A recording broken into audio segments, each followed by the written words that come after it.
પણ સાહેબ બિલકુલ નહીં. તારીખ 2 તારીખના 11 મધ્યરાત્રિએ 12 વાગે મેળો ચાલુ, પરિક્રમાનું ઉદ્ઘાટન થશે અને તારીખ 5ના પૂર્ણાહુતિ થશે. ખાસ કે જે અમારી પરંપરા જે છે, કેમ કે અમારી ભારતીય પરંપરા છે એ તારીખથી નથી હાલતી, તિથિથી હાલે છે.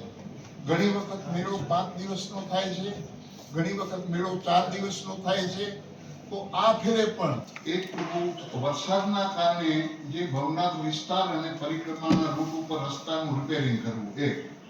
બીજું સાહેબ, અન્નક્ષેત્રને ચીજ વસ્તુ પહોંચાડવા માટે અગાઉથી જ જરૂરી પાસ આપવા, પછી વન્ય પ્રાણીઓ પરિક્રમા રૂટથી દૂર રહે એવો પ્રયાસો કરવા, પછી કંટ્રોલ રૂમની સુવિધા ઊભી કરવી, જેનાથી કોઈ પણ દુવિધા તાત્કાલિક કામગીરી થાય અને એવો એક ફોન નંબર જાહેર કરવો.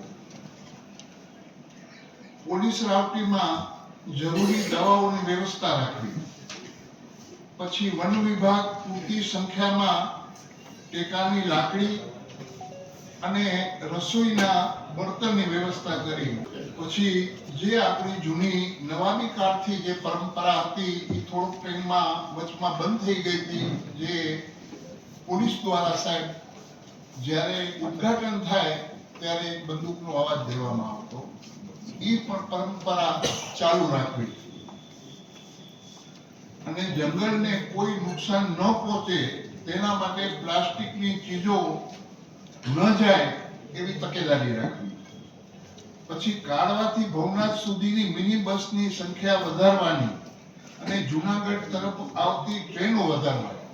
પછી પૂરતી સંખ્યામાં ડોક્ટર રાખવા, એમાં ખાસ પ્રભુ માળવેલા, નળપાણીની ગોળી, એ 2 ઠેકાણે. અને બીજું સાહેબ, કોઈ આ ઠેકાણે અજુગતું કંઈક બની જાય, ભગવાન કરે ન બને, તો એની અંદર પ્રભુ એમ્બ્યુલન્સ હોય છે, એ સેવા પૂરી પાડે છે. ને કાંઈક એવું અજુગતું બની જાય તો એ કે એમ્બ્યુલન્સની અંદર આ અમે લઈ ન જઈએ, એના માટે સગવાઈ નહીં જોઈએ. તો આ પણ એક સૂચના આપશ્રીના.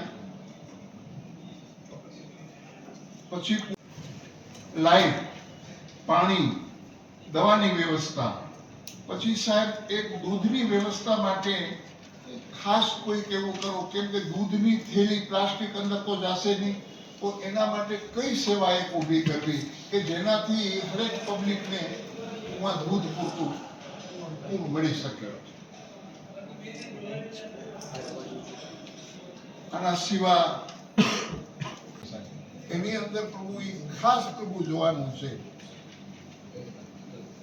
અને બીજું ખાસ પ્રભુ વનતંત્રને એક નમ્ર વિનંતી કે જો ભવનાથ ક્ષેત્રની અંદર પબ્લિકનો વધારો થઈ જાય તો થોડોક દરવાજો વહેલો ખોલી નાખવો કે જેનાથી પબ્લિકને કોઈ દુવિધા ન થાય.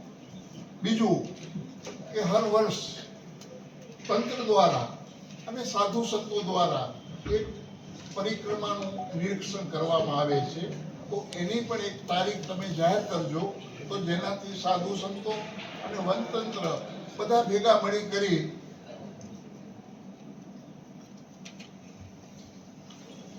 અને બીજું સાહેબ કે અમુક ઠેકાણે જ્યાં નળ પાણીની ગોળીને અમુક ઠેકાણે એવા છે જ્યાં પોલીસ ડિપાર્ટમેન્ટની રાવટીઓ પડે છે.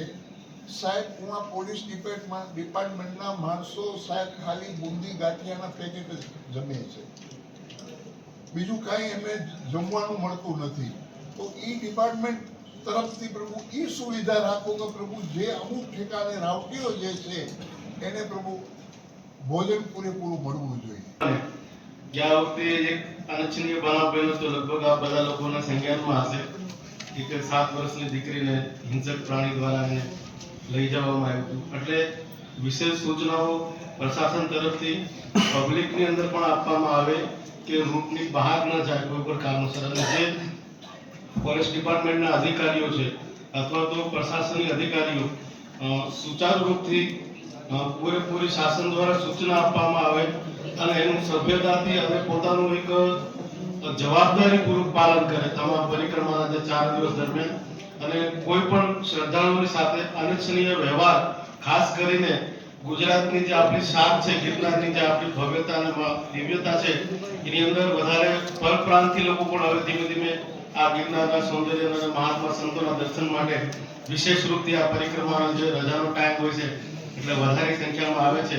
પણ જે આપણા સંસ્કારો, જે આપણી મર્યાદાઓ, જે આપણી પરંપરાઓ છે, જે અતિથિ જે માટે આપણા માટે ભગવાન છે ગુજરાતની જનતા માટે, તો જે કોઈ અતિથિઓ અને શ્રદ્ધાળુઓની સાથે કોઈ પણ અયોગ્ય પ્રકારનું વાતાવરણ શાબ્દિક રીતે પણ ન થાય અને વિધિવત સારામાં સારી સૂચનાઓ આપી લોકોને કોઈ પણ પ્રકારનું અસમંજસ ન થાય એટલે બેનરો અથવા સૂચનાઓ પણ 2-3 ભાષાની અંદર રાખવા કે જેથી કરીને કદાચ કોઈ એમ થાય કે મારે કોઈ પૂછવું નથી તો હું મારી જાતે રીડ કરી લઉં કે આ રસ્તો ક્યાં જાય છે, રૂટ ક્યાં જાય છે, ક્યાં ક્યાં શું આવેલું છે.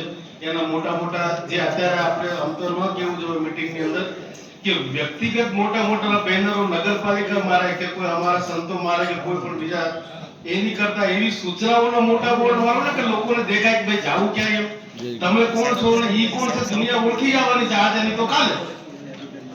એવી સૂચનાઓના એવા બોર્ડ બેનરો મારો કે લોકોની નજરે ચડે ને લોકો એને સુચારુ રૂપથી વ્યવસ્થાનું પાલન કરી શકે.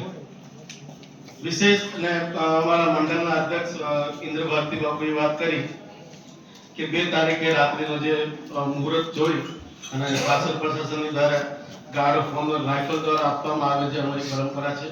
અને વિશેષ સંતોની હાજરીની અંદર અથવા તો વિશેષ જે રાજ્ય સત્તાધી અધિકારીઓની સાથે એનું ગેટનું ભવ્ય પૂજન દિવ્ય થાય અને એ પરંપરા આગળ આવતા સમયમાં પણ ચાલતી રહે એવી અમારી અપીલ છે અને નિવેદન પણ છે.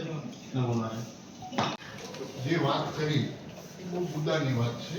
અને સાહેબ જો બની શકે તો અમુક ઠેકાણે જે ડોલીવાળા છે એવી 5 ડોલીવાળાએ રાખો કે જ્યાં એમ્બ્યુલન્સ કે કોઈ ગાડી પણ નથી જઈ શકતી, તો અહીંયા એક એવા 5 ડોલીવાળા રાખો કે કોઈને કંઈ આ તકલીફ થાય તો ખાલી ડોલીથી આગળ પાછળ કાંઈ કરી શકે. બાપુ સાંકળો થઈ ગયો છે કેમ કે એ આગળ વધતા જાય છે.